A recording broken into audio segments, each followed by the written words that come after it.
Quelle formation faut-il pour devenir décoratrice d'intérieur? Comment se lancer en tant que décoratrice d'intérieur?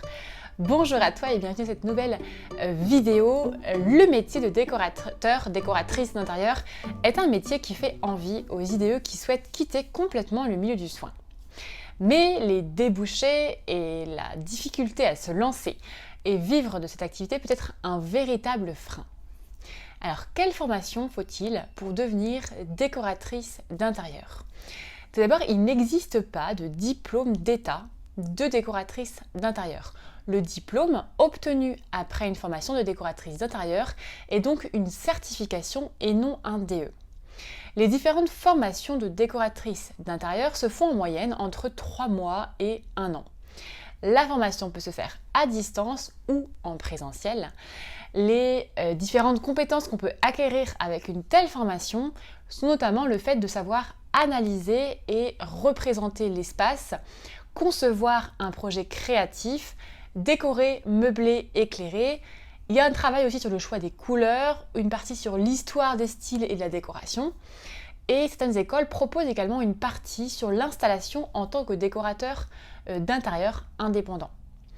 Certaines écoles proposent d'autres compétences un peu plus spécifiques.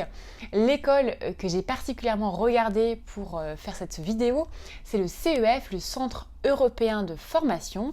La formation de décoratrice d'intérieur de cette école propose des spécialités intégrées à la formation, telles que décoration d'événementiel, décoration de mariage et fêtes, décoration commerciale ou encore décoration de balcons, terrasses et jardins.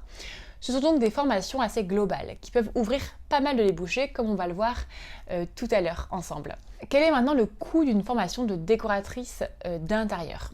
Alors, le coût d'une formation de décoratrice d'intérieur varie en fonction de si tu choisis une formation en présentiel ou à distance, et le coût peut vraiment varier aussi en fonction des écoles.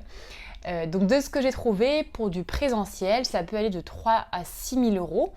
Et pour une formation à distance, ça peut aller de 1 500 à 3 000 euros. Pour pouvoir financer son école via son CPF, il faut bien vérifier que la formation soit inscrite au RNCP, le répertoire national des certifications professionnelles. Sinon, la plupart des formations de décoratrices d'intérieur se font en financement personnel.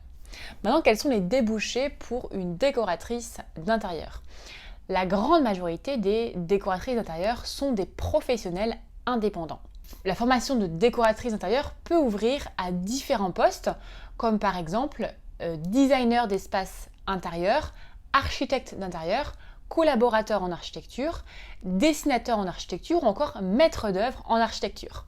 Ce genre de postes ne sont pas forcément accessibles tout de suite, mais ils peuvent être accessibles après 2 ou 3 ans d'expérience ou plus, en fonction des entreprises et de la concurrence.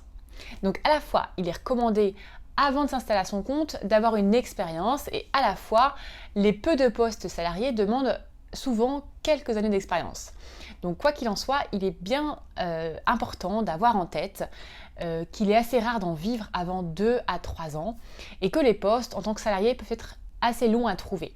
Donc que l'on veuille devenir salarié ou indépendant, je vous recommande très vivement de faire une étude de marché. Donc on va voir tout de suite comment s'installer en tant que décorateur d'intérieur indépendant. Donc s'installer en tant qu'indépendant, c'est un sujet qui est très complexe, mais là je vais plutôt vous donner 2 conseils, plutôt en amont d'une éventuelle installation. Premièrement, comme je disais juste avant, faire une étude de marché. Est-ce que la zone géographique au sein de laquelle tu te trouves est bouchée? Est-ce qu'il y a de la demande, que ce soit des particuliers ou des entreprises? Je sais que dans les personnes qui me suivent sur cette chaîne, il y a des soignants qui viennent de France, métropole, mais aussi d'outre-mer, de Belgique, de Canada, d'Afrique du Nord ou encore de Nouvelle-Calédonie. En tout cas, c'est les principaux retours que j'ai. Donc en fonction de là où tu te trouves, l'étude de marché ne sera pas la même. Donc l'étude de marché, c'est quelque chose que l'on travaille avec les IDE que j'accompagne, parce que l'idée, c'est pas de mettre beaucoup d'énergie et d'argent dans une formation, dans un projet qui ne va pas rapporter derrière. D'accord? Donc premièrement, étude de marché. Deuxièmement, c'est d'entrer en contact avec des professionnels, décorateurs d'intérieur. Comme je le répète assez souvent, il ne faut pas rester seul dans son coin pour un projet de reconversion, mais il faut savoir s'entourer et se faire conseiller. Dernier petit conseil que je peux donner ici, quand je dis contacter des professionnels, ça ne veut pas forcément dire appeler la décoratrice d'intérieur qui est au bout de ta rue pour lui annoncer que tu souhaites toi aussi t'installer.